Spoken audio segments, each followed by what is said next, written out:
The Loyalist Parkway is a memorial to the settlers who remained loyal to the British Crown and fled extreme persecution during the American War of Independence. Beginning in 1784, they endured famine, sickness, and severe privation to found a nation. The Loyalist Parkway Association is dedicated to maintaining and enhancing the heritage and natural beauty of the route along which their first major road was built. The parkway passes through 4 municipalities. We invite you to explore the history as you travel through each of the 4 regions: Loyalist Township, Greater Napanee, Prince Edward County, Quinte West. In 1984, on the 200th anniversary of the settling of the area, Queen Elizabeth II opened the eastern gates of the Loyalist Parkway. The gates commemorate the United Empire Loyalist settling of the area, starting in 1784. As we move west along the parkway, we come to what was once the famous floating bridge at Parrot's Bay, named after Lieutenant James Parrott of Jessup's Loyal Rangers. Parrott had served in Rogers Rangers in the 7 Years' War and joined Jessup in Montreal in early 1777. He served through the duration of the Revolutionary War in 1783 and settled in Ernestown in 1784. The bridge allowed travelers to cross the bay easily. This village is the landing site of a part of Jessup's Loyal Rangers in June 1784. Nearby is the Amherst Island ferry dock. For a small fee, one can take a side trip to Stella on the island. This is an important stop for migrating birds and a refuge for a large population of owls in winter. Several famous artists lived and painted here. The historic village of Bath features a number of heritage buildings and plaques. For a local map and more information on many historic sites here, see the Parkway Tourist Information Shelter in the park on the north side of the road near the traffic lights. The Layer Cake Hall, Bath Library. The Fairfield Goodseat House, late 1700s, open to visitors in season. The Old Town Hall, Bath Museum, and St. John's Anglican Church should not be missed. There is a park and swimming beach east of the stoplight on Main Street. The Greater Napanee portion of the parkway starts at the Gap Park, site of an Algonquin settlement and near the first windmill built in Upper Canada. The stretch of the road is dotted with numerous 18th and 19th century homesteads, including the Hay Bay Church, circa 1789, and United Empire Loyalist Heritage Center and Park, site of the first landing. The eastern portion of the parkway ends at the Glenora Ferry, in sight of the Van Alstyne Mills at Glenora. As it follows close to the shore, the parkway offers frequent views of Lake Ontario and active farms. Orchards in bloom are spectacular in May and June and are famous for pick your own in the fall. East of the Lennox Power Generating Plant, the parkway has been curved around the site of a native longhouse and burial ground dating back to about 800 AD. At Sandhurst, see St. Paul's Anglican Church and the historic plaque for Major James Rogers. Opposite the church is the historic Robert Mcdowell Church, tower only, and cemetery. In 1834, a frame church was built by the early Presbyterian families. On September 21, 1921, the church was destroyed by fire. The tower, with its battlements, was restored as a monument for the cemetery and a vault door installed in front. Head north of Adolphustown on County Road 8. Turn right at the junction with South Shore Road to find Hay Bay, with the historic Hay Bay Methodist Church.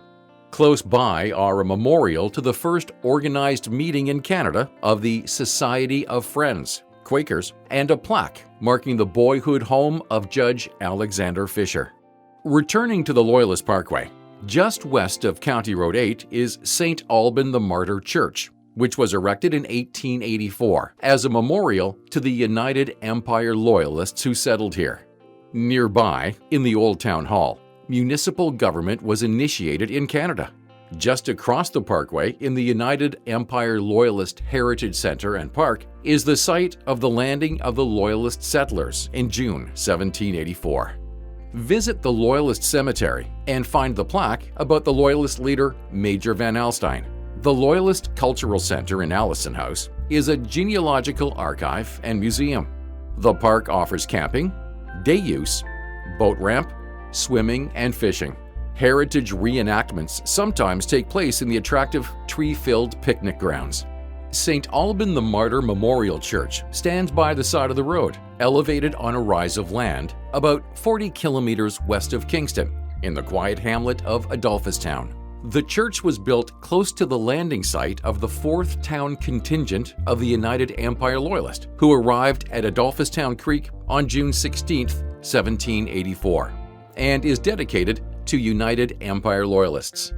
The old Adolphustown Township Hall, located on Loyalist Parkway at Adolphustown, is the site of the first town meeting in Upper Canada and the Midland District Courthouse, 1792. The current building was constructed circa 1860 to replace the courthouse that burned in the 1840s. The UEL Heritage Center and Park is the site of the original landing of the first group of United Empire Loyalists under Major Peter Van Alstyne, which took place on June 16, 1784. The first Loyalists were settled on the grounds in tents and spent their early days here before moving to their new homes. The UEL Heritage Center and Park is dedicated to the preservation of this important location, which included the first Loyalist cemetery, established in 1784, and the oldest monument to the Loyalists in Canada, erected in 1884 for the Loyalist Centennial celebrations. The Glenora Ferry has been crossing the Adolphus Reach since the early 1800s and has served as a link between Adolphustown and Glenora. During the Loyalist settlement of the region, the Bay of Quinte served as the lifeline between the communities, moving passengers and supplies. A visit to Prince Edward County is time well spent, no matter what the season. Wherever you end up, the view is awesome, the people are friendly, and you're always within arm's reach of something amazing to sample. Lake on the Mountain is a natural wonder. It sits 60 meters above the Bay of Quinte, and with a constant flow of clean, fresh water with no apparent source, it is definitely a curiosity. Picton is the major town on the Parkway and is the municipal center of Prince Edward County.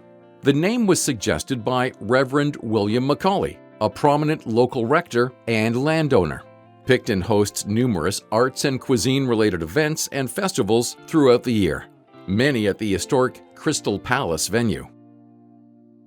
Bloomfield was a prominent Quaker town, boasting several meeting houses, now demolished, and 2 Quaker cemeteries, the Hicksite Cemetery in the west and the Quaker Burying Ground in the east. The best preserved small town on the Parkway, Bloomfield has become a destination for relaxed shopping, dining, and accommodation in heritage homes.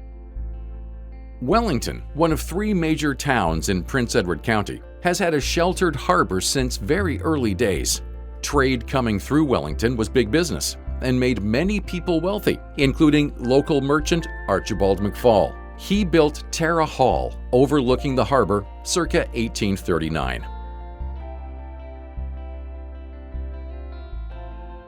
Rose Hall, previously known as Hampsteadville, was a small milling community and housed a mill as early as 1829. It never grew larger than 100 residents and only contained at most a general store and blacksmith shop in terms of amenities.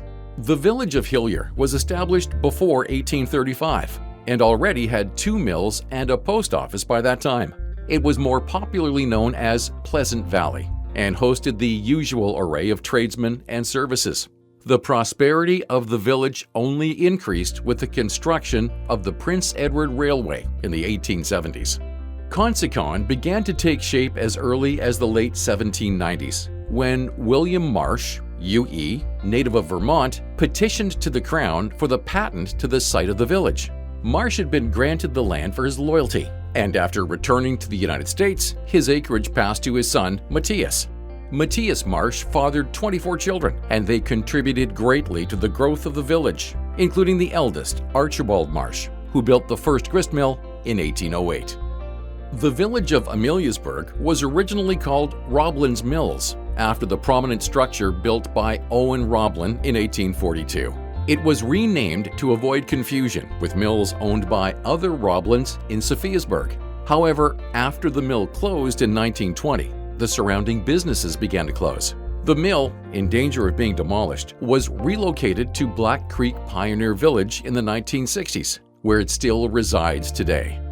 Just a short drive from Toronto, about an hour and a half, and Ottawa, 2.5 hours, Quinte West is a popular destination for the many outdoor activities it offers in all 4 seasons.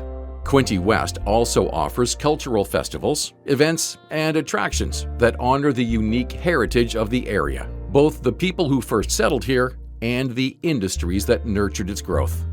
Ferrying Place was the site of a traditional portage route between the Bay of Quinte to the east and Lake Ontario to the west. A plaque commemorating the 1787 purchase of Lake Ontario frontlands from the Massasauga Indians stands at the northwest corner of the traffic light intersection with County Road 64. The Murray Canal and Lift Bridge was built between 1882 and 1890. At the south end of the bridge is a small parkette with picnic tables and information about the canal. The western entrance to the Loyalist Parkway is located in the city of Quinte West at the intersection of Highway 33 and County Road 40, approximately 6 kilometers south of Highway 401, exit 522. Entering the parkway from here, you will cross the Murray Canal and pass through the historic hamlet of Ferry Place.